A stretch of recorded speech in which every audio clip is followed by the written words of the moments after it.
Hello, everyone. Welcome back to the Triforce podcast. Oh, how are you doing, P-Flex? I am doing great. I had a fantastic evening last night. Me and a couple of my mates went to see a singer that we like. Katie J. Pearson is her name, and she played at a place called Coco. It's up in Camden. Well, not quite Camden, it's Mornington Crescent, but it was such a good gig, and she was brilliant, and it was just a great evening. So What kind of music is it? it's indie, but it's sort of, I suppose you could say there's a little bit of a country twang to it. Her voice is remarkable. She's got a great voice. And she did a cover of a song by Heart called Alone, which is one of my favorite Heart songs. And she was so good. Her band were excellent. She was amazing. It was brilliant. It was a really, really good gig. And it made me very happy. And me and my mates got really drunk and it was fantastic. Nice. But what was interesting, when we walked into Coco, me and my mate were like, it smells amazing in here. It smelled really good. Like the whole place just smelled like a fruity smell. No, it was just really lovely. Almost like, when someone's got like potpourri or something, it's like all these lovely smells. I said to Mrs. F this morning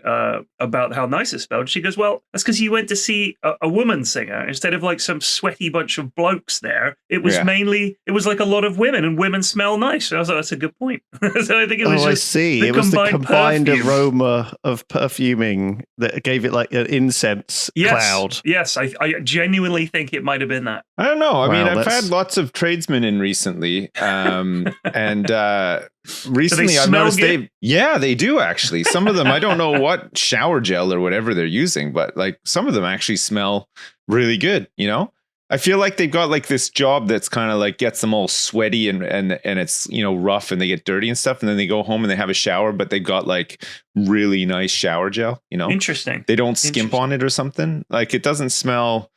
It smells good. I'm proud of those guys for coming into my house smelling so good, because they smell better than me. I wake up in the morning, I stink. Those guys turn up. It's like 7:30 a.m. They smell great. Women smell nice. You're hearing it now for the first time on the Triforce podcast. Yeah. Men stink. I just wanted to balance things out. I don't want to. I want to give a shout out to good smelling men out there as well. I know women smell great. They exist. Yeah, this is known, but let's not forget about the men either.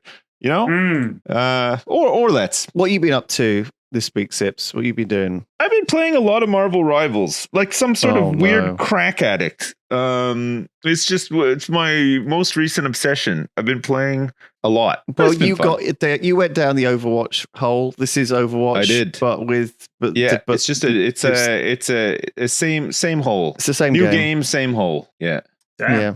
And is there any chance you climbing out of that hole? Well, I'm sure eventually. Yeah, I was looking at Enshrouded, which I might pick up. I was watching Limmy play it for a little bit the other day, and it looked pretty cool. It looks like Terraria, kind of. You gather a lot of people together and make a settlement. It ticks a lot of boxes for me. I think I'll check it out. Yeah, me and Doug could have ravs and really enjoyed it, actually. Enshrouded, we did the sponsor video on it as well, and we were big fans. So yeah, grab a couple of your mates and give it a go. It is a good. It's a good. Well, the problem is everybody I know is playing Rivals extensively. So you could pull a few people out of that for a few hours. I'm sure they'll love to. Yeah, loved playing Enshrouded. It was a real nice fun game. I watched you playing Civ 7 yesterday, Lulu, with Dunk. Yeah. I watched some of that, and I couldn't tell. What'd you think of it? Yeah. Okay, let's move on. No, it's okay. Here's my take on Civ 7 real quick. Civ games change completely every time. So for some reason, they decide to completely reinvent the wheel every time the new Civ game comes out. And it's got a new graphics engine. It's got a new UI, which isn't very good. And it's got a lot of things that are missing that I think they just forgot about. A lot of things are like, there's this always complaint that when a new one comes out, they didn't put in something from the previous one. And so, they try to do that. Like they've got volcanoes in this one. Do you see what I mean? Yeah. But it's kind of like 1/80th of what they were like in the previous one. You see what I mean? It's just like a little snapshot of that to like stop the, people say, well, this one doesn't have volcanoes. Right. Well, it does, but like they're not as good, or interesting. And that goes for everything about the game, right? The thing I don't like about it mostly is the way 2K have, I think, okay, personally, the whole, the process of a game where the game is £60, but a Founders Edition is £90, and you get the early access, and then the actual deluxe edition is £120, right? So they fully learned into that over the last sort of 10 years with Civ, and yes, I don't mind paying for an expansion, but and we know that Civ games don't get good until the second expansion, and this one's okay. So first of all, it's clearly been rushed out the door because the third age is completely unfinished, and you can't. It's something no one's played it. It feels like no one's played the third age, or like they just didn't get it. They focused so hard on the first 6 hours of the game that the last 3 hours kind of not there. I know Kingdom Come Deliverance 2 came out yesterday or the day before. Yeah. And everything I've seen about it is really positive. And people are like, this game functions and it feels good and complete. And Baldur's Gate was like that as well. Yeah. Civ is a game. Civ 6 was fucking years ago. They've had a lot of time to work on this. So it can't be rushed out the door. It can't be barely finished. It's not like they're designing something from scratch. It's just a Civ game. Just make a fucking Civ game. How hard is it? The problem with Civ is that their philosophy is very much like they want to keep a third the same, improve a third, and add the third new stuff, which makes sense on paper, right? But when they look at Civ, they've got this difficult area where they have to keep the existing audience happy, but add new things. So they look at Civ 6 and they're like, okay, what do we not like about Civ 6? The first thing they note is that there's still some buildings going on in the city, which doesn't really make very much sense. So let's build those outside the city. But then you realize there's so many buildings that you can't possibly build them outside the city. So you've got to build 2 per tile. And it's like, okay, and they've almost had this like little discussion where they're like, well, how do we solve this problem? Well, let's just add 2 per tile. Right. And they're like, can we do that? And it's like, well, yeah, we could just call them quarters.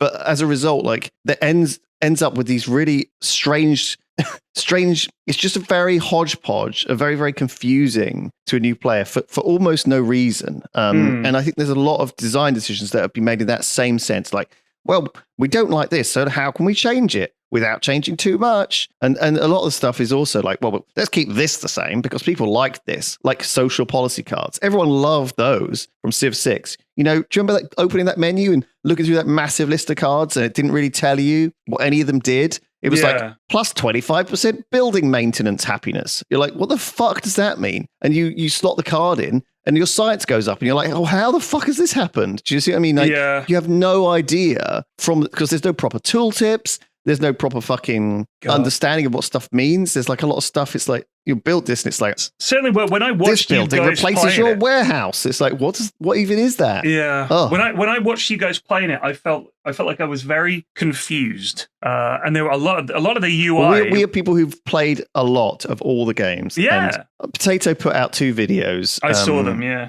Mostly for like viral meme marketing. That was good, One saying Civ 7 is a 0 out of 10 terrible game. And the other video was Civ 7 is a 10 out of 10 masterpiece, where he basically talked about the things he liked in one and things he didn't like in the other. I thought that was really funny. He is the Civ 7, the Civ content creator, really. And this is his bread and butter. And he kind of, he's got to give some criticism because he's going to have to be playing this game for the next 2 years, on his channel. Poor boy.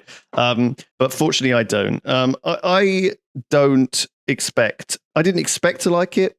I've enjoyed in my experiences so far, but would I pay £90 for it, early access, and then another £300 over the next 2 years to get all the other Civs and DLCs unlocked? You're going to say no? No. Okay. Not really. I would. I think like I'll play it because my friends are playing it, and how did it feel stable, the multiplayer? Did it feel okay? No, it desynced a lot. Fantastic. All right, well, let's move on. That's depressing news. Yeah, I think it's the same guy who's been doing bad netcode for all the Civ games, and he still works there. Here's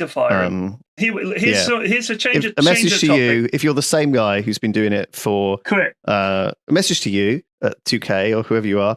Good on you for still having a job there. Yeah, and well staying done. under the radar. What a lad. What a staying power. I applaud you. All right, Yeah. I found an interesting Billy Joel fact the other day. You know Billy Joel? Yeah, go for it. Billy Joel, singer. who was married Love to him. Christy Brinkley. Billy Joel. Billy Joel. Yeah, the singer. The piano man. Exactly. He attended Hicksville High School in Hicksville, which I thought was fictional, because Hicksville seems like an insult for someone who lives in the country. So go back to Hicksville, but it's a real place. Until 1967, but he did not graduate with his class. He was playing at a piano bar to help support himself, his mother, and sister, and missed a crucial English exam after playing a late-night gig the evening before. Although Joe was a comparatively strong student, at the end of his senior year, he did not have enough credits to graduate. Rather than attend summer school to earn his diploma, he decided to begin a music career. I told him to hell with it. If I'm not going to Columbia University, I'm going to Columbia Records, and you don't need a high school diploma over there.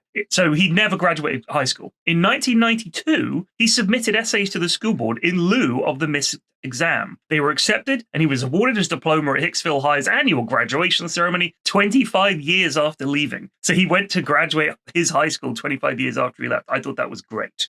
I loved that. It's Billy a nice Joel. story, Yeah. but it's also if you worked for that school and Billy Joel got in contact and said, "Can I come to your school? All you need to do is give me a diploma."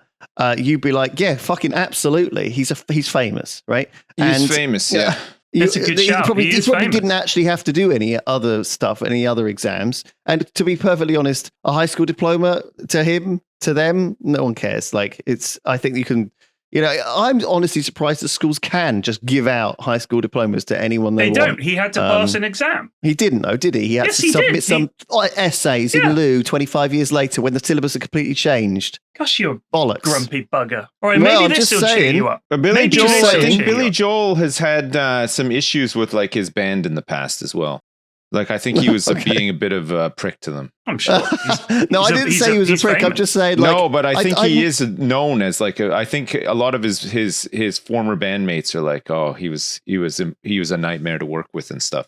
Yeah, I can imagine. He didn't pay them well and all sorts. I do I'm know pretty that sure. Correct me if I'm wrong, listeners, but Yeah, I think that might be the case with Billy Joel. I don't if you're think a Billy Joel fan, let us know if he's a prick to his band. He I do also know that he broke up with Christy Brinkley as well, which is That's right. She was a prick as well. maybe she was really boring. yeah, I think that's why he did. It was something like that. I'm sorry, I'm so grumpy all of a sudden. Billy like, Joel. what's happened? Billy. I just have to bend down very far to speak to you face to face, Billy Joel, about your breaking up with Christy Brinkley. I'm not sure what was going through your damn mind, but apparently. I think we are just assuming that every celebrity is secretly an asshole. We're scared to like say we like anyone, because who knows what's going to happen, you know? Yeah, because man, you a lot never of know planes people, coming do into you? land today. It must be the it's a busy time. You know what they're doing, eh? What, the planes? They're booking even more and more planes so that they can turn around and be like, we need this third runway.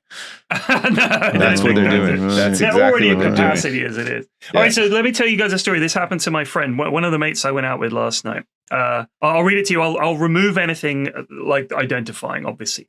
Hope everyone is having a good evening. I'm not. The builders covered our extension floor in something called blackjack earlier, which is basically like a liquid black tar. Whilst my son had mates over and my wife was on work calls, one of the fucking cats decided to vault over the 7-foot barrier the builders had put in place and walk through the stuff. She then exited via the open back doors, came in through the cat flap, and trod tar up the stair carpet. No one is helping me to do anything about it, so I trap the cat in our bedroom, where I don't care about the carpet, and get to work on cleaning the stairs. Finally, my wife comes off her call, by which point the cat is freaking out because the tar has set, and her paws have just gone like big clumps. My wife Googles that oily products like butter help to break down the tar and get it out. So we start trying to get some butter into the cat's paws, which does have some effect. But my wife leaves the door open and the cat wriggles free, bolts back down the stairs, this time leaving a trail of buttery tar prints. By this point, I'm seriously losing my rag.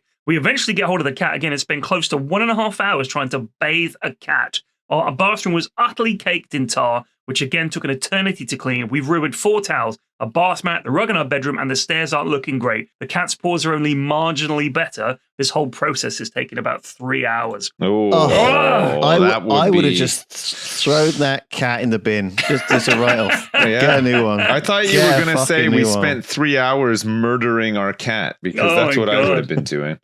Poor cat. There's no way. That is one of the things that you have. That's a peril of having the cats. It is. Do that kind of pet ownership is. You think they're really minefield. smart, your cat, but no, they have one orange brain cell. Oh yeah, there are some people that think their cats are smart. Listen, your cat's a moron. I'm sorry. Every cat. There is the occasional cat that is smart for a cat, but they're still thick as anything. They are very stupid animals. Oh my goodness. Hey, speaking of animals, guess who is awake from his hibernation and thriving? Already? Yeah, it's been 8 weeks. It's about Young right. Terry is It's awake? It was his first big hibernation, so 6 to 8 weeks is pretty good for him. Did he really just do fuck all when he was hibernating? He actually just slept the whole time. I checked on him every day, and he was really cold. He was like a block ice, and he was asleep. Every time I checked on him, he would his leg would move a little bit, or he'd adjust or whatever. Sometimes I'd check on him in the morning, and he'd be not where he was when I checked on him still in alive. night. Is that what the idea? Yeah. Well, yeah, of course. Yeah, you got to make sure that he's still. He was letting you know that he was still alive as well. Yeah, by, he was twitching giving you a little his leg. wave. That's right. Okay. I'm okay, Chris. Yeah, Don't worry he's about fine. me. I'm just sleeping. Can you feed me some lettuce? I don't like to think of him speaking like that. That's not how he speaks. Don't mind me. Yeah, Chris, yeah, I'm that's more just like sleeping. it. I got him. he's him little. talking like Gandalf in there, and you're No, coming he's at me little. with the Tiny Tim, I'm which I don't. sleeping. Please close the door, Chris. I'm sleeping. Don't let the cold out. You know what I got? Yeah, tell her, Golda. So last day, Mrs. F bought me a weighted blanket because I have trouble sleeping in general. And apparently these things are great. This blanket weighed so fucking much that I know. getting it onto the bed, I was like, Jesus. But it really does. I feel as snug as a tortoise in a fridge. It was really, really lovely. I slept really well. I feel like I'm hibernating when I'm under my weighted blanket. It's fantastic. I recommend it. Yeah, they are way heavier than you They're think. so heavy. What do they put in there? I feel like it's just like a duvet cover, but with those plates like in Rainbow Siege. You know, the ones you slide into your armor. Is it something like that? No, it's like I assume that it's a honeycomb inside, and inside the honeycomb, very fine honeycomb, you can feel these balls, tiny little glass beads. Oh, Just like loads and loads and loads and loads of them. So it feels a bit like a beanbag or like one of those kind of things. But it's not like you tip it on its side and all the balls run to one end. And is it It's comfortable? got them very, Wow. very. Like if you've ever sort of obviously you and I both, I assume you share a duvet with your wife like I do. So we've got like a duvet or we have a sheet in the summer or whatever. Yes. There's always that little gap, and sometimes you can't quite get this, your feet are cold or whatever. The weighted blanket sits over you and encompasses and presses everything down so much that you're like in a snug pocket. You're like the inside of a Cornish pasty. Yeah. That's you. And you just, there's this coating all around you that's just not moving. And the pressure down on you is kind of reassuring. A bit, it's like being swaddled as a grown-up, basically. It's nice. Yes. I loved it. It was so good. I recommend it. Yeah, We still have our... It's not for everyone. It's not for everyone. I tried it. I didn't still like wakes it. up in the night and comes into our bed. So I've got I got this technique where basically my back and my ass and the back of my legs are sticking out one side of the duvet because I have to overcompensate on the other side. I have to make like a little barrier because otherwise I'm getting slapped and kicked, and it's sometimes even worse. I'm getting like a toe in my ribs or like a toe like in my back or something like. And it's God, it is so annoying when it wakes you up and you're just like, oh God, it's like, who is doing this? And then you realize who is beating me up from my sleep. It's one of my people, but they're driving me nuts. And I don't know. I think I can, at this point, I can sleep anywhere, anyhow. I could sleep standing up in the cold, even. Like you just get used to not having ideal sleep conditions with little kids, you know. I guess you've been through it 3 times as well. Yeah. You know? Yeah. It's with different sleepers. Yeah. Well, different it's sleepers. people want to. You're their weighted blanket, Sips. They want to be reassured. Yeah, you know? it must be. Yeah, I think I must generate a lot of heat. As I'm like quite a warm person. I think I got good circulation or something. But that's like, with the shorts and stuff. yeah, I'm always warm. And you know, like if I get into a bed, that thing is like it's cooking. It's going like, you know, oven heat in there. With the body heat that I give off. So I don't know, maybe they like that, you know, maybe they just like that, like a warm bed, you know, don't need a heated blanket or anything. I'm like a little reactor, or a big one. Damn. A big reactor in many ways. All my reaction content on YouTube as well. Love reacting to things. Yeah. Love a good reaction. What are you burning in that furnace? Mostly cheese. Yeah, lots of cheese, bread, and so it's oil based. Oil, yeah, there's some oil in there too. But yeah, mostly just those types of carbs. Yeah, just burning like burning bright, burning all night. I made another song. Great. If you guys want to hear it. Yeah, I do. You do? Sure. This is I call this. You do? Well, you went great. So I like. No, I'm excited. Okay. I like your songs. All right, this is called Sips. Oh God. Oh God. You ready? Yep. Yes. Right, 3, 2, 1, play. Oh, can hear a little electric guitar in the back there, distorted as well. Kill me. Just fucking kill. Oh, fuck.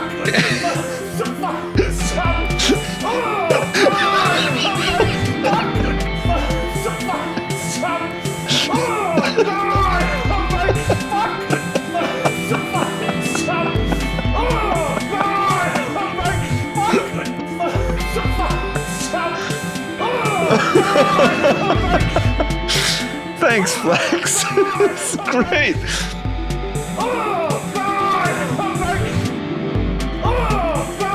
Did you record this week when he was doing the Marvel Rivals? Oh man, great. Where did you get all those clips?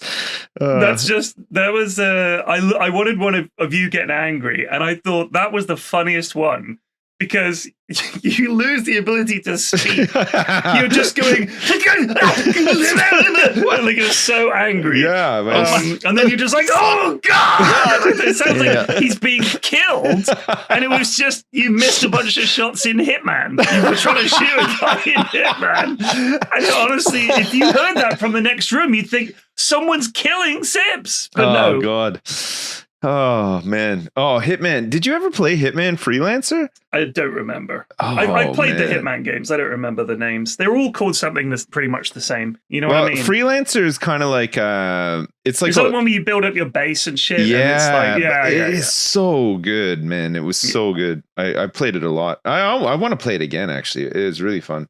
It's a bit like roguelike, you know, like you have like a series of missions that you need to get to the end of in order to sort of pass like the sequence. But sometimes it's like luck of the draw, you know. Sometimes you'll get bad maps or whatever, and it's fun though. It's well done. It's good. There you go. Yeah, but frustrating as well at times. Oh, apparently so. Yeah, as evidence there. Yeah.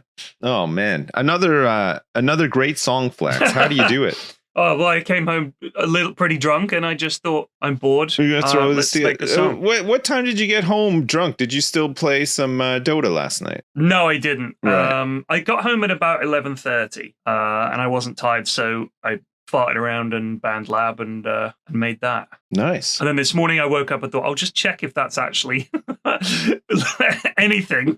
Otherwise, I may have drunkenly made something that doesn't make any sense, but it really made me laugh to hear. Yeah, like that. Parts of it just sound like it sounds like you've looped like parts of a gay porno in the back.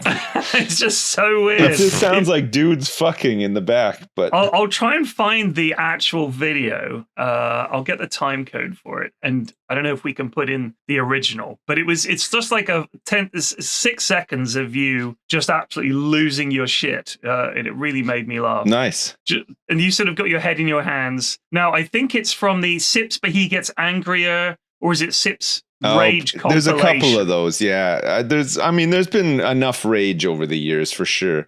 XCOM, Overwatch, Hitman. God, I think there's even Minecraft rage in there. That I've raged at just about everything. As you do, though. I mean, gaming rage. It's something. I don't know if you guys have ever. I love this. Hold on, let me just get it. This is the URL. Look at your face here. Kill me. Just fucking kill. Oh, fuck! Oh, God! I can't believe that! Oh, fuck! Just look how angry you are. I'm like so all red. Sipsbury gets angrier as the video progresses. Yeah. I mean, I think, how long is the video? Like 10 minutes long or something? I think I've got I've definitely got like a spectrum of anger. So I linked the time code for this bit, and it's just, you miss these shots, and it's... You missed like 3 headshots in a row, yeah. And then you're just like, you want to tear something apart. You look so angry. It is a different anger spectrum. This anger is the disbelief, right? It's like kind of frustration anger, but it's not the same as like the anger where you smack your desk. Like that's the serious like pissed off anger. Like there's definitely different kinds of like, you could tell that this is you angry, but also frustrated about like, I don't know, like you can't quite believe that it's like bad luck anger, right? It's like, it's not your fault. You can't even use words at that point. It's bad luck anger. Yeah, that's let's say that like, it was bad luck. The game is broken sometimes, like some frames skipped or something. I don't know. Or like like some like but also you're streaming, right, in the back of your mind. And sometimes I think sometimes when you're streaming, your genuine anger does overwhelm you. Like your genuine feelings and emotions do overwhelm you, and you stop realizing that you're live on the internet when you're getting angry. Like there is this sort of animal rage that can build up, in you. And sometimes, when we would have these big shouting matches in Dota PFLAX, sometimes that was like, it bubbled to the surface. But I think usually there's some element of like just light awareness that like this is not worth being angry about. But sometimes it's the game, right? Certain games make you throw your controller down, or make you like go like fuck this game, and like all F4 in rage when there's something. You see those guys sometimes. There are loads of gamer rage compilations on YouTube. Yeah, and there's people who like it's not even that bad. Like they die in a game and it's like that's annoying, but they'll like smash up their keyboard, they'll smash their headset, like they're going absolutely fucking crazy. Have you ever seen the guy who gets so mad that he puts his microphone in his mouth and like chews on it really hard? Just at that point, is this a fun hobby that you're enjoying? I don't think it is. I don't think you could call this something you do to relax and have fun. Gaming is clearly just miserable. Well, depends on the game. I play plenty of games that are pretty chill, like I'm just building something or whatever. It's not too frustrating. But anytime I play competitive games, I'll get I'll have moments. Sometimes I think for the most part I'm all right, and then every once in a while it all just builds up, and I'll just have like a big blowout. I'll just get really fucking pissed off. You're totally right. Yeah, it does tend to be like games where either you've lost, or like you're so close to winning, and you're like, all I need is this to happen, and then and also I think it's proportional to how long the time you've spent committed to it is, right? Like if you're playing a game like Trouble in Terrorist Town where a round is 5 minutes, you can't be too invested in that. Whereas if you're playing like some of these async TI games I'm playing, which go on for 6 weeks, you feel so fucking invested in this stupid thing that if you make a small mistake, you're like, oh my God, or something goes wrong, you just feel like awful about it. Because even though it's completely artificial, right? It doesn't matter. And you're playing these games for fun, or you're supposed to. But I think that it must just be the nature of the time commitment that we in our heads think the time we've committed to this has to be worth an equivalent feeling back of reward for being successful in it, or angry at making a mistake. And sometimes you're angry at yourself. I think it's worse. Think it's mostly anger at yourself, really. Like, I think it's worse to be angry at other people, though. you can see that happening in the multiplayer game more when you blame someone on your team for going wrong, or you blame yourself. And I think there's a lot of frustration in those games too. I think also other people's anger like triggers each other, right? Like people are infectiously angry with other, people. Anger is this thing which is very translatable, and people feel anger on behalf of other people, or think someone's angry, and so they're angry. I'm furious. Yeah, Flex. I was going to say, imagine you're playing Dota.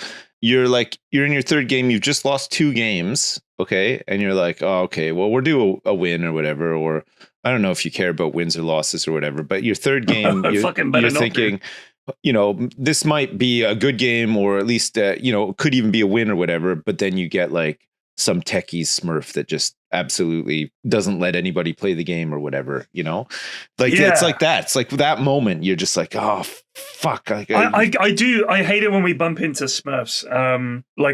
I think what's annoying to me is that everybody thinks that the companies that make these games are so clever, and they are very clever, but they also don't do things, none of them, that are so obvious that you think, if I can tell this person's cheating or smurfing, how can you not develop a system that can pick up on that? Yeah. Like in Tarkov is a good example of that. You look at some guys that are cheating, their KDA, they've got like 66 kills per death average. Yeah. So they'll go into multiple raids, kill everything. Yeah.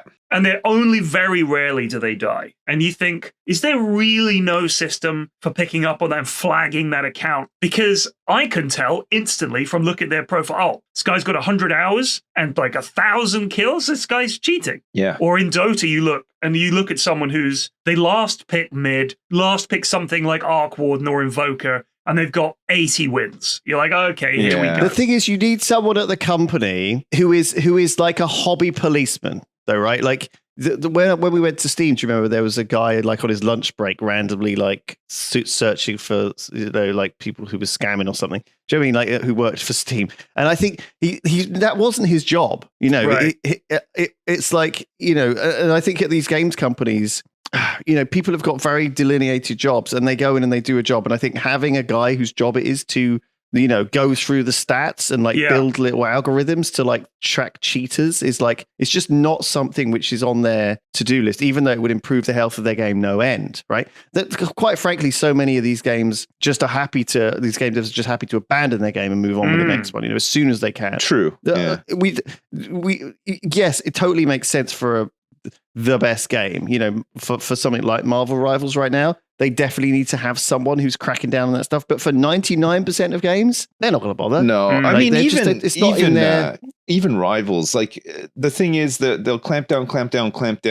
I don't think they ever will, but the ways that they would have to clamp down is they would have to restrict, they'd have to take a phone number for somebody. They'd have to do placements. They'd have to do this. They'd have to just give them lots of hurdles to make it so that they don't do it. Because at the moment, there's nothing. All you need to do is just create an alt. It's a free game, so you create an alt account and away you go. And but there's other things to it as well. Like a lot of YouTubers and streamers want to do, I'm going from bronze to top 500 with this hero or whatever. Like a lot of people make content around it or whatever. I think Overwatch 2 is finally looking at potentially clamping down on it, but I don't know. I feel like, I've been playing enough Rivals recently, and it's annoying when there's a Smurf or whatever, but I'm just at the point now where it's just like, oh, well, it's just one of those games, like just do what you can, or try to learn something new, or try a different hero or whatever, and then on with the next one. You know what I mean? It's constantly an arms race too, right? Like didn't they ban like Snap Tap or whatever? Yeah. Like Counter-Strike. What was it called? Like those keyboards that had like snappy tappy, whatever it's called. I don't know. No, it was basically so when you could like, it was basically like a keyboard thing that when you would like when AD, like you were strafing back and forth between A and D, it would like do it instantly rather than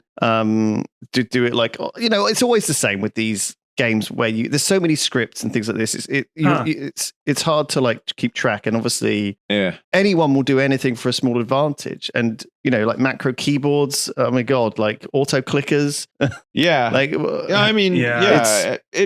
I will say for a free game, and the amount I've played of Rivals recently, there's been cases where there's Smurfs, and you could tell who they are. You know, like you go into a game and somebody's you know, got an account rank 12, but they're like diamond. You know what I mean? Like everybody starts at bronze 3 and has to work their way up. You know, bronze 3, 2, 1, silver 3, 2, 1, gold 3, 2, 1, plat 3, 2, 1, diamond 3, 2, 1. But you can only start this at level 10. So like, you know, to basically win every single game you play to get to diamond, you can tell that it's, you know, it's just somebody's alt account. They're good at the game or whatever. But even then, like we've had games where we've won against people like that. But then you'll get games where somebody will just play something like Wolverine and just shit all over your whole team for the entirety of the game. But at least the games are really quick. You know, 10 minutes, you're done. And then you can move on to the next one. That's it, yeah. You know what? Here's a question. This is a bit of a change of topic, but if you look at, so in Civ 6, the list of luxuries.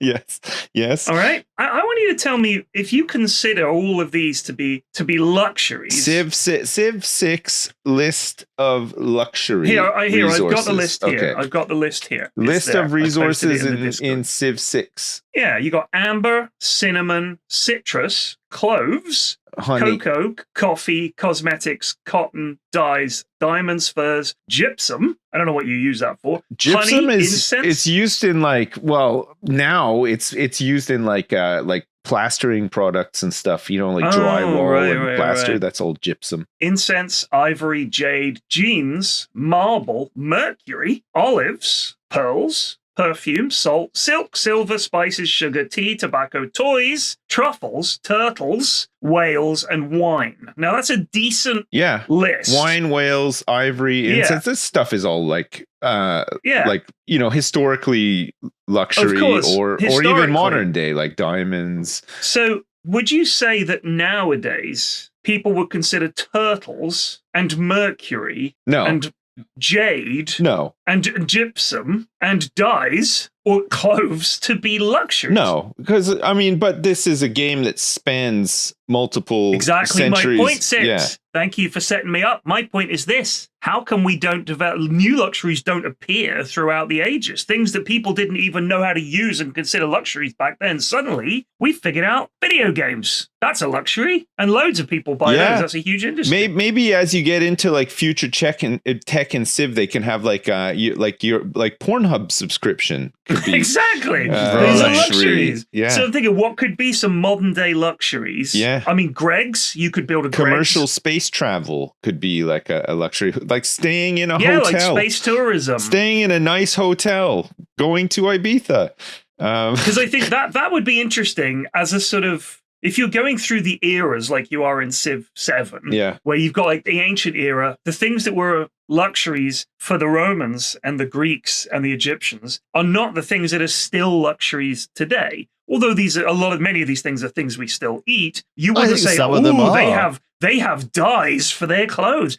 Everybody has dyes for their clothes. It's not even a concern anymore. You wouldn't consider it a luxury that your clothes had some color to them. Everything you are wearing has some kind of dye in it. Back then, we're talking about clothing that was the same color as whatever it was made of. Yeah, it was just like everything just was like burlap back then, wasn't it? Like it's like burlap. Or just if it was made from if you had something that was a color. different color, you were just like, whoa. This guy's loaded. Who's he's got a blue t-shirt. Who is this sexy man? I think it depends. When it comes to food, one person's luxury is another person's requirement. You know, having sugar in your tea or having, you know, I don't know, tuna sandwiches or I don't know, whatever it is.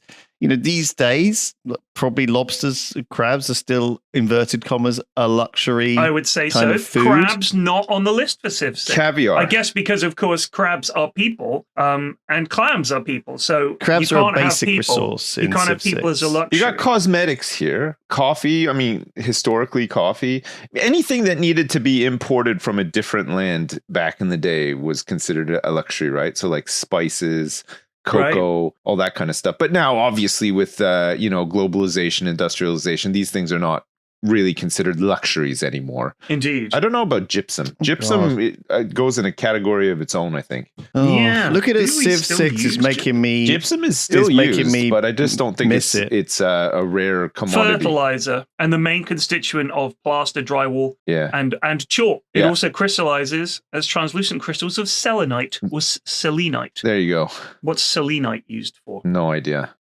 It is. They don't know.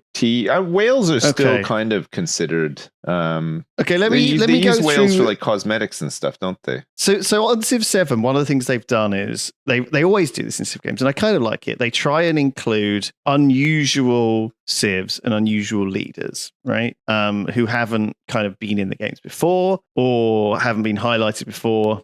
And to be honest, I find it difficult because I don't know who these people are. Right. Now, some of them are fairly recognizable, like, I don't know, Napoleon. Right. Although I'm not sure Napoleon should be one of them, to be honest, because he was a pretty awful man who led Europe into. He was the Hitler before Hitler, basically. Right. Yeah, he wasn't a great guy.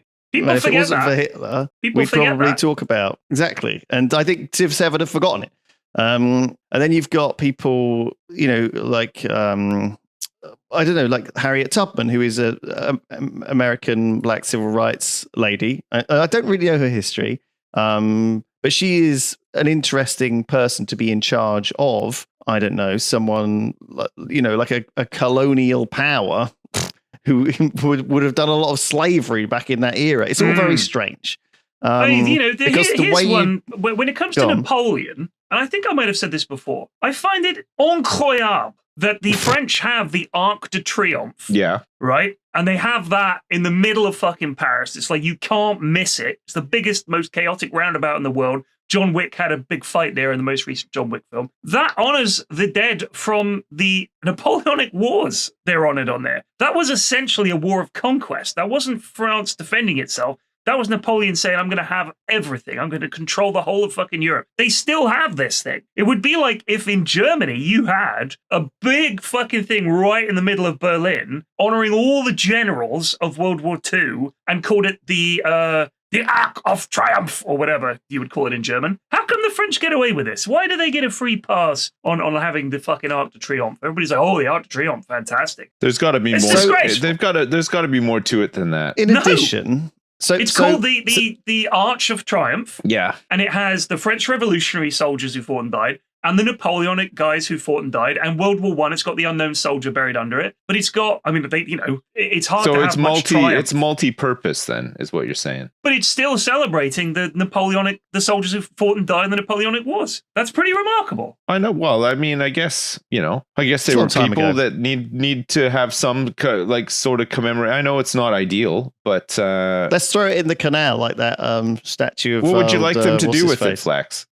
How about if they called it the Arc of some of it's triumphant, like the French the Revolution? Arch of Shame. Yeah, fair enough. But part and of it is every the Arch day of Shame. Parisians Yeah. have to go there and slap themselves for shame. I'm just saying how soon we forget. We're just saying, the other fine. people. So Napoleon's got two, and then you've got Lafayette as well, who's the French.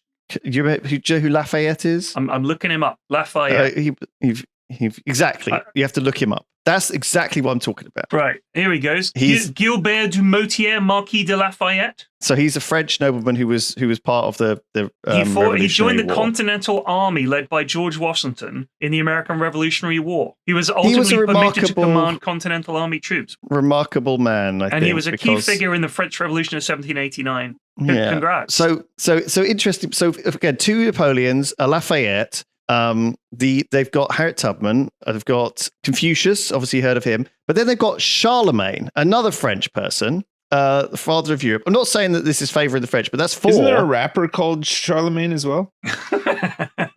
Charlemagne. Don't want to get confused. And then you've got. Okay, so do you know who Jose Rizal is? No, I have to look it up. Jose Rizal. No.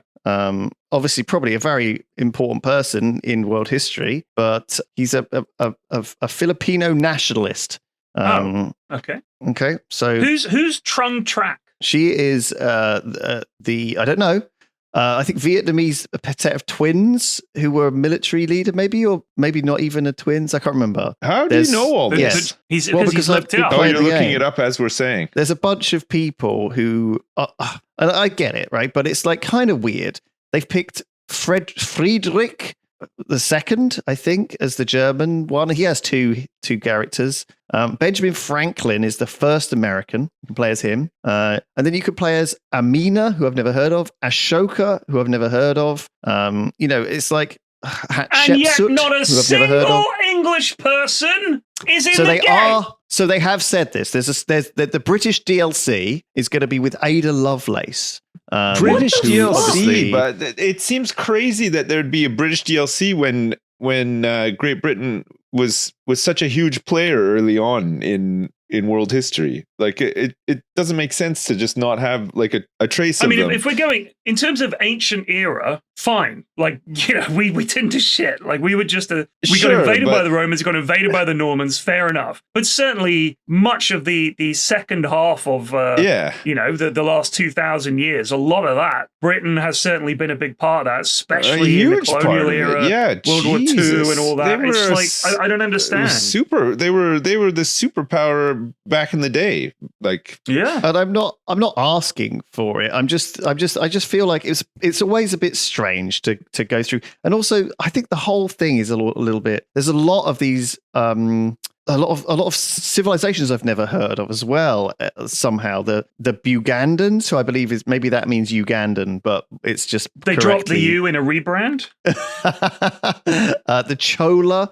The various. There's loads of these strange sort of. So civs it's a I've never heard of. Bantu kingdom within Uganda. The kingdom of the Baganda people is the largest of the traditional kingdoms in present-day East Africa, consisting of Uganda's central region, including the Ugandan capital of Kampala. The 14 million Baganda, singular, Muganda, often referred to simply by the root word and adjective Ganda, make up the largest Ugandan region. But I don't know. I wouldn't say that. Did they do much? Genuine question. I don't know. Were they like a huge deal back then? I'm not. Maybe I I don't know. need to swap on my education. The Maorians. I've never heard of those. Is that the guys. Maori? No, that's different to the Maori and different Oh. to the Maya and different to the Majapahit, who are also in this. Interesting. You know what? yeah. Also, one thing I'll say is that they will often have something like Native Americans, for example, right? Or what do they call them? First Nation peoples, or whatever the term you want to use is. And I think if we're talking about the effect that like a civilization had on world history, which is what I always thought civilization was about, was picking the leaders and nations that had a massive impact on the people we are today. I don't think that you could say, like when I was playing Civ 6 the other day, that the Cree nation really had a massive impact on world history. Like, I know that may seem unfair. no, but back then, they really didn't, did back they? then, a lot of these civilizations were confined. Like there was no global scale for anything unless you were like a big empire, right? So all of these little minor nations or civilizations and stuff are always just going to have like more of a local impact, like Right. around So, them. but would Which you is say that interesting, Egypt? but I just don't know if Egypt is not- Civ can cover it. A game like EU4 with mods would probably be able to cover it a lot better. I just feel like if we're comparing ancient I feel like cultures, yeah. I think Egypt, Greece, the Persians. Well, certainly those are Mali. Those are some places. certainly civilizations that could have got or did create big empires. Or like the Incans, the Mayans. Yeah. But then you have the Cree, and I just think I don't know if they did enough to really justify being one of the main tribes. In what's now the US, they were probably pretty big, but you like right. But then in relation Civ 7, to you what have was three around at eras. the time, it's not. We look. But so you have them in the ancient era, and they will, that's cool. And then in the second era, which I presume is like sort of the Middle Ages, which they should still be doing the same stuff. Yeah. And then in the modern era, what do we replace them with? America? Well, yeah, because that's not really fair, is it? No, but I mean, historically, that's what happens. I mean, you like the colonization of the New World occurs, and then they slowly decline, and then Yeah, and then it's. I mean, essentially, in America the and third Canada. era, they should just be completely fucked over by Europeans. Is what I'm saying. Yeah, but you get to. Is it you replace them? You and get to your change entire history in Civ, civilization shrinks, and you get to live on a reservation with a casino. Yes, that is the third era for the native tribes of America. Yeah, because to ignore that is to just whitewash history. Well, I think that that the thing is, there's room for all of this, right? They're trying to give you a sandbox to create your own history. I think that I agree, though, in a sense. Like, I feel like in some cases they have they've been selective over. Again, it's a game, right? That they want to milk down the road, and I feel like the process of this game is to deliberately take out parts of history to sell them back to us later. I really just feel like the base game should have had the base fucking stuff in it, like the core. Civs, but people aren't going to pay money for the Bugandans because they don't know who they are. So you put in those ones first. You need and then you sell them the big bundle pack. You need a bundle. The Buganda bundle. The Bugandan bundle. Yeah. Well, no, but that's how they do it, though. That's how they get you. Yeah, of course. Let me tell you, this is a complete change of subject again.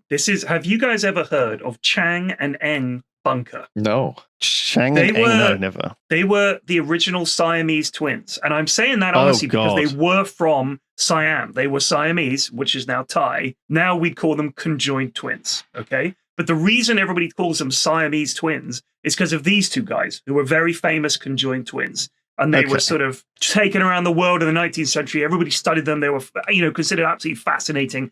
They went to America. They were in freak shows. Then they went independent and just traveled around themselves, just as Chang and Eng Bunker, chatting with people and, showing themselves off and holding because people had nothing to do back then. There was no fucking movies. So you just go and see Chang and Eng Bunker and chat to them. That was an evening, right? Now get this. They married. Chang and Eng Bunker married. They married two sisters, one each, obviously. These guys are conjoined at the sternum. So they're basically almost always facing each other a little bit. They're sort of turned towards each other. Their hips are almost touching. They had 21 children between them. Wow. Chang had 10, Eng had 11, and apparently they both fancied one sister more than the other, but they obviously did some kind of deal, and one of them got one sister and one got the other. How are they? What's the logistics here? Because no, you're joined at the sternum. You've got to have sex because you're making a lot of babies here. And do they just line up? Do you get the two sisters to lie next to each other, and you just both go at it at the same time? And there must be some kind of synchronization because, of course, you're joined at the sternum. So you can't have one guy pumping while the other guy's withdrawing. You'd have to pump in sync. It's just one of life's mysteries, It's not. I want to know, Sips. I want to know. How did they do it? Literally. It's forbidden knowledge. You don't need to know, Flax. Why do you need to know that? Fascinating. Because they had so many children. Yeah. Their ancestors still meet up now. And if you look, there's this, because they settled in America. Right. I think Alabama, maybe? North Carolina. So they lived in the South. Their children and their descendants and all the rest of it are still going. So they have these big family meetups, the bunker offspring. I think that's fantastic. But I'm just staggered that they managed that many logistically, children. you're not sure how they pulled it off. Yes, I'm just saying this is a great story, but I have questions. And my curiosity extends to how the fuck did they do it? And of course, they both died at the same time, which is very sad. I mean, did they argue? Did they fight? One guy's got the left hand. One guy's got the right. You would have argued and fought all the time. Yeah, I guess they and must you just have. never get a break from each other either. You just constantly. You don't get one minute. Oh, actually, they do have separate arms, so they're like complete bodies. I thought they might be sharing an arm and a leg, like Ogre Magi in Dota, but no, they've literally got arms, but their arm is permanently behind another person. God, how awkward! Yeah, I guess if it's all you'd ever known, you'd be fine with it. Yeah, I suppose. Yeah. How did they have two toilets next to each other? How long did they live for? How old were they when they died? 67. Jeez, they made it to 67. That is pretty good. It's not bad. Sorry, 62. Oh, that's good though. I mean, because that's quite like a defect, Like usually something like that. People can live, but they just don't tend to live very long, Like indeed. Yeah. Well, according to Wikipedia, with modern technology, they could have easily been separated, but at the time, I think it would have probably killed them. I think they had basically they were joined by like at the sternum and their livers were shared. Yeah, That was the only they had a thing that was shared liver. That's the issue. And so when one of them died, I think it was not long before the other one. Yeah, it'd be awkward in that case if one of them died, but the other one lived on for like quite some time. No, that would be Well, terrible. And you're just sort of looking around. That would be Dragging them fucking around. awful. Yeah, I don't think it could happen though because they are sharing so much. One of them did have a stroke and became partially paralyzed and then became a heavy drinker, and so was a lot. So if you're heavy drinking, than the other one. That must mean that your conjoined twin is feeling the effects, right? Like you'd have to. Yeah, I guess so. It's crazy to me. So they each have a brain, but the brain, each of their brains is controlling, in some cases, the same like body parts. Like how did the signals like differentiate themselves? Like they're just on a different frequency or something. No. So I think they literally they're joined at the sternum. Somehow they share a liver. I'm not sure the mechanisms. You can look it up, I'm sure. But all the signals from their brain go down their spine. They don't have a fused spine. Oh, right. So you're literally two completely independent bodies joined at this one location, right in the middle of their sternum, and they share a liver somehow. I don't know whether there's I have no idea how that works, but essentially they did share a liver. But yeah, that's crazy. So I think you could eat and drink one of them, and the other one wouldn't benefit the way like a baby would. No, yeah. But then their bloodstream must have met in some way. Well, they would have to. Shared, they'd have to, right? Interesting. Yeah. That's crazy. But if one of them was a heavy drinker and the other one was not, that implies that somehow they didn't have to share each other's drunkenness. One of them is like a fitness fanatic and the other one isn't. The other one is just a big couch potato. Yeah. I don't know how. I mean, you'd be sitting there looking, your twin is sort of facing the other way, you're watching TV or something, you just fuck, I feel so drunk. What's happening? Are you drinking again? He's like, no. From a big bottle of whiskey. No, I'm not. You fucking idiot. I'll kill you. Stop drinking. I'm going to drive us home. Oh man. Yeah, what a life that would be. I mean, yeah. I guess like you said, you must just be used to it. You have no choice. You just have to. Yeah, it's all you've ever known. But yeah, right? It must be so crazy. It must be crazy. Just wake up every day and just think, Jesus Christ. Him again. Yeah, not this guy again. He's been drinking again too. Stinks. Yeah, really interesting. But yeah, Chang and Eng Bunker. Bunker. It's a big, you can look it all up. There's a big Wikipedia, there's loads of articles and stories about it and stuff. Just fascinating. And especially for them to live in an era where I think luckily they were treated quite nicely. People were genuinely fascinated. Yeah. As much as the freak show era of the time gave them, I mean, it's tricky, right, to judge these people and how they were treated. I mean, look, I agree, but they did also then go solo. So it was like they were in a band. It's like Michael Jackson broke away from the Jackson 5 and just did Michael Jackson. They were honestly just good on them for having so many kids. Were they trying to make new Siamese twins or something? What was going on? Were they thinking that they'd be able to create some? I mean, 21, that is a lot. There's no contraception, and they were apparently a couple of absolute shaggers. So, they just ended up with babies. So, Blues News today, we got Luis Moncada. This is an actor from Breaking Bad. He's one of the hitmen. Do you know one of the twins? Speak of? One of the twins, yeah. Interesting. Okay. Yeah, I see him. He is, his stream is on Twitch now. He's started streaming on Twitch. You can check him out. He basically looks the same. He's playing like Scum and various other games where he basically is a tattooed gangster in game, going around shooting people with his mates. That's all. That's all I got. He's doing it. He's playing games that are like quite appropriate though for his persona, which is fun. He's playing like GTA. So when's he going to transition into Minecraft or Hello Kitty Island adventure content? His name is Luis Moncada. Check him out. I'm looking at one of his featured clips from last month. It's called Splish Splash Poop. Splish Splash Poop. Splish Splash Poop. Yeah. I'm watching it. There he plays some funky games. Look at these games. Wow, this is nuts. He's like made his little. He is playing Scum. That's crazy. What a game to choose. I know. Who plays Scum? Dude, he streamed for 6.5 hours. What a beast. Jesus. I know.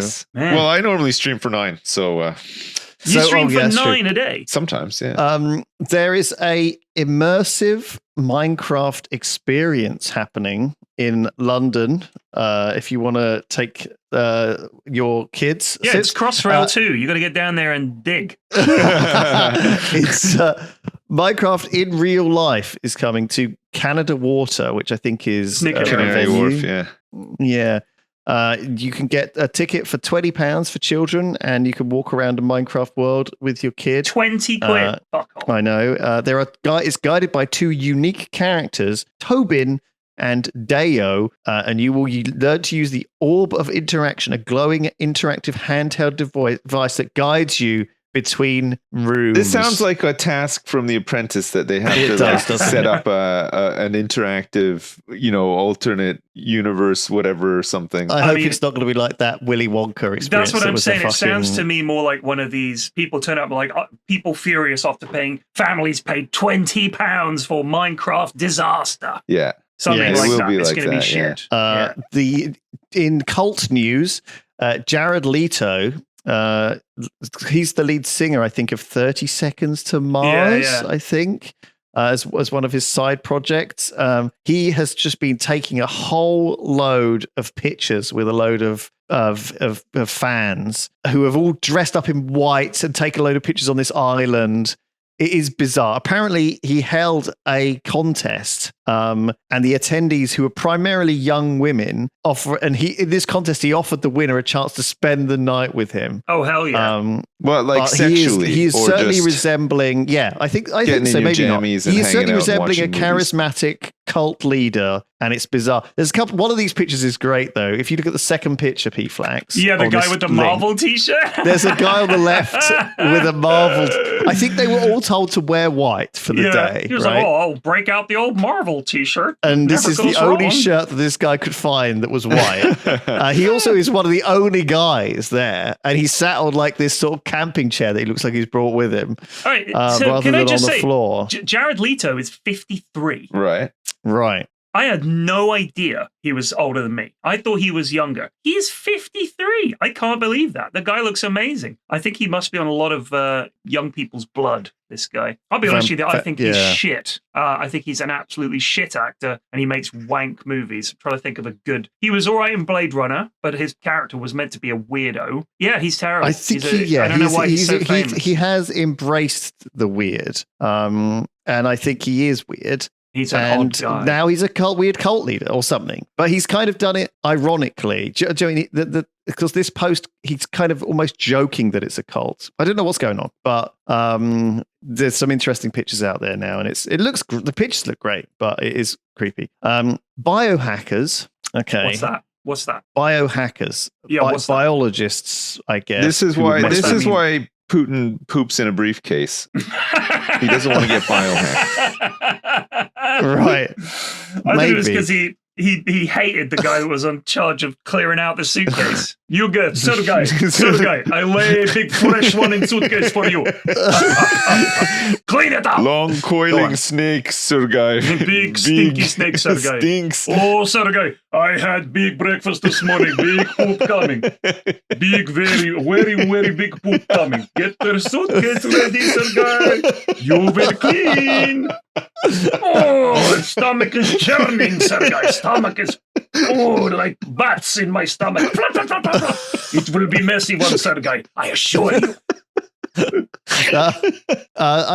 This is way less funnier than your thing, so we're not going to do that. Sorry. No, I want to hear it. I'm sorry. Did you see there was like a chance that didn't sometimes the astronomers put a warning out that there's going to be like an asteroid. Yeah, we talked about this previously, the 1% thing.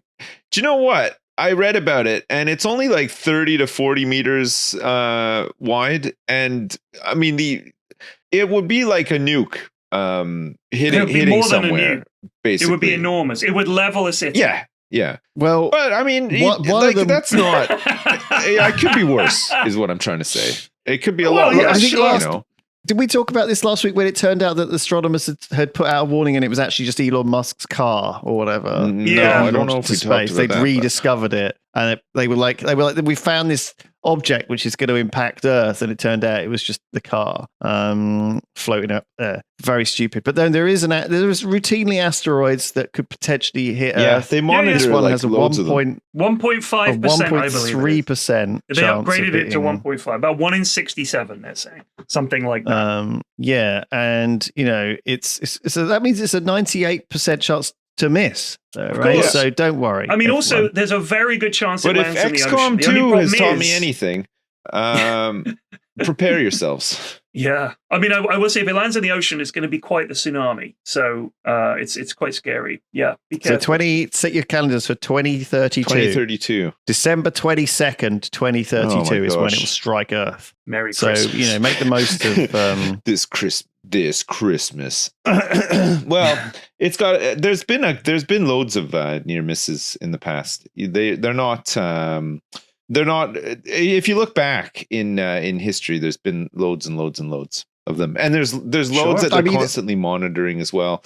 And they say the big thing is when they detect one, they assign it like a probability, but normally that changes because they have different agencies analyze the data and they come to an agreement, and normally that percentage lowers as a result. Do you think they adjust the because obviously they look at it and they can track where it's moving and how fast it's going and stuff. But are they saying, well, like when they predict it, is it because it might get bumped by something else, or they're not sure how the gravity will affect it? I'm amazed we don't have a computer model that can perfectly predict based on its trajectory. And, we can plan missions to distant planets and time it just right so that the satellite hits this point of the orbit and then gets sped up to go at this angle to hit this other planet years down the line. Can we really not look at these rocks and go, that's where it is, that's where it's going, this is how fast it's going there, just run it, and it just goes boop and shows it missing or hitting? Is it that difficult? I mean, I just think if we were there, I thought we could do that. It's very small. Yeah, okay? no, It's only 130 feet. They can model it. They definitely can model it. And it's a long way away. Like, that's the thing. They know it's there, but it's like getting precision is difficult because of its... Right, but like I'm saying, they do this with other things where they'll like plan trajectories for like Voyager and shit like that. Like unforeseen things can happen along the way because That's is what so I'm far saying. away.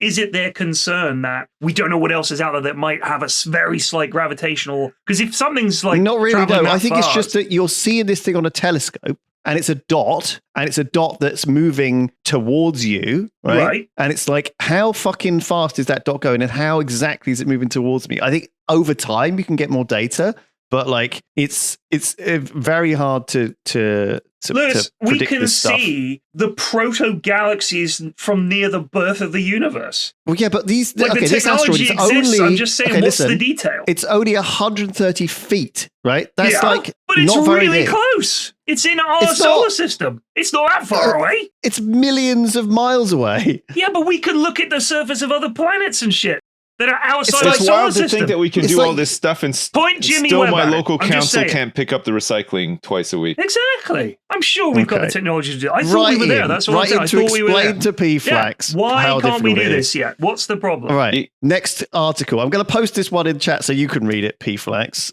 because I feel All like right. it's you can just read it. Excellent. Woman, 25, faces jail after bombarding her boyfriend's ex with videos of her farting. Shop worker Rhiannon Evans, 25, of Mountain Street in Cernarfon, Gwynedd, pleaded guilty to pursuing a course of conduct amounting to harassment. Prosecutors told magistrates in the town how in Evans' first inappropriate video, she proceeds to pass gas by placing the camera on her bottom and passing the gas.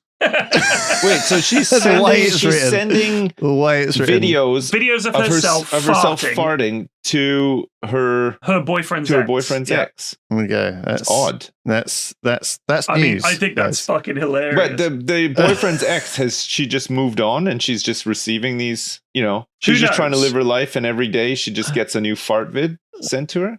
Just send one sometimes back. Just send one back. She's already got the guy. Yeah. Right? Why do she need to gloat with the fart selfies? Because she's second. People are fucked up. Because this other girl got there Oh. first. She's second. Oh, right. She's resentful. Oh my god, she's like at the Andrew Tate of women. Yeah, I don't understand. Something like that. All right, next. There you go. You can have a read of this one as well. There's two good ones today. New Zealand's mountain is now legally a person. A mountain in New Zealand is now legally recognized as a person after being granted all the rights and responsibilities of a human by the government. The new law offers extra protection for Mount Taranaki, now known as Mr. Mount Taranaki. No, it's now known as Taranaki Maunga. It's more. The court will now hear evidence against Mr. Mount Taranaki, who did you on the 5th of November cause an avalanche to fall, which subsequently murdered 3 skiers leisurely skiing. My client will take the fifth on that one. No comment. My client is Did you, during a volcanic eruption, pass gas that has caused inappropriate... Yes, hello, Tina. I'm outside the courtroom here today where we've been hearing the court case against Taranaki Maunga, or Mr. Taranaki Maunga, as he's now known. He has remained stoic and silent in the witness box undergoing cross-examination by the prosecution's lawyers. And so far, a very tight-lipped trial here, and very little to report from Mr. Mount Taranaki. The evidence submitted today shows that Mr. Mount Taranaki has not ever paid Social Security, even once, in the thousands and millions of years that he's been alive. That's crazy. Why have they done this? There's nothing better to do, I guess. I guess because if you do that, then he's protected. The mountain is protected the same way a human being would be. So someone can't fuck with some future government that wants to repeal environmental laws or whatever. Can't fuck with the mountain because it's technically a person. So they'd have to, I think an immortal one at that. I think it's according to the article, I think it's an agreement between the government and the indigenous Maori, who've long considered the mountain to be one of their ancestors. But I think it is true that we've had this recognition of companies as people and things like this, which is dog shit, and corporate entities as people in order to get around certain rules. But I think that in this case, it seems like a cool idea. As a way to protect nature, and ensure that people behave themselves around it. Got to ask for permission before kissing that mountain or whatever. Maybe we should do the same with the Blarney Stone. Because that's the sexual misconduct that goes on with that thing every day. God. Terrible. Who's asking the Blarney Stone whether it wants to be kissed by fucking hundreds of people a day? That's true, yeah. No one. It's not okay. What if it could talk? Please kill me. I don't want to be kissed by another American tourist. I want to die. Kill me. Oh my god, we should get we should get these two together. They should be in we should get like a dating app for Blarney Stone and Mount Taranaki. Get them together, yeah. Well, it's a bit of a size difference there, isn't it? Well, but you could get those big faces called Mount Rushmore. Get them on the dating Mount app. Rushmore's face on Mount Taranaki. Mount Taranaki gets some cosmetic surgery.